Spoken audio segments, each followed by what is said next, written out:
বিশ্ববাজারে কমলেও দেশের বাজারে সেই মাত্রায় কমছে না স্বর্ণের দাম। এরই মধ্যে 3বার দাম পুনর্নির্ধারণের মধ্য দিয়ে দেশে স্বর্ণের বাজার নিয়ে তৈরি হয়েছে এক ধরনের বিভ্রান্তি।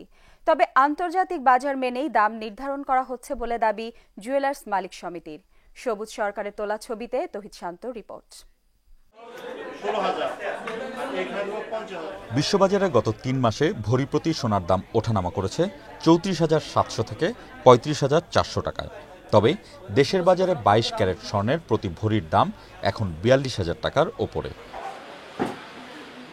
গত 1 মাসে 3বার দাম পরিবর্তনের ফাঁদে পড়ে স্বর্ণ কিনতে ভরি প্রতি ৬ থেকে ৭,০০০ টাকা বেশি গুনতে হচ্ছে দেশের ক্রেতাদের।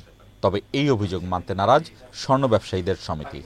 প্রকৃতপক্ষে দাম কমাননি, এটিকে আপনি সায় দেন কিনা? এটা টু বি ভেরি ফ্র্যাঙ্ক আপনাকে বলতে চাই আমি, যে দাম কমলে কিন্তু কাস্টমার বাড়ে, দাম বাড়লে কিন্তু আলটিমেটলি মানে কাস্টমার কমে যায়।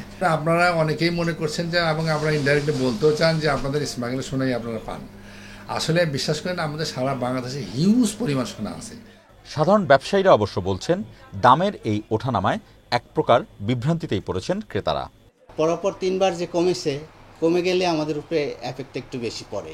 যখন সোনার দাম কমে তখন মানুষ মনে করে যে সোনার দাম তো কমতে গেছে, আরও কমে যাবে, তখন মানুষ কেনার প্রতি একটা আগ্রহ হারিয়ে ফেলে। যারা অর্ডার দিছে বা কিছু কিনতে আসছে তারা এখন বলে যে জিনিসটা কিনবো না, আর একটু দাম বাড়বে বা একটু দাম কমবে। দাম নির্ধারণে জুয়েলার্স সমিতি 3বার সিদ্ধান্ত পরিবর্তনের ফলে এক প্রকার অস্থির হয়ে উঠেছে দেশের স্বর্ণবাজার। এক্ষেত্রে সরকারের হস্তক্ষেপ চাইছেন ক্রেতা সংশ্লিষ্টরা। তৌহিদ শান্ত, এশিয়ান টেলিভিশন, ঢাকা।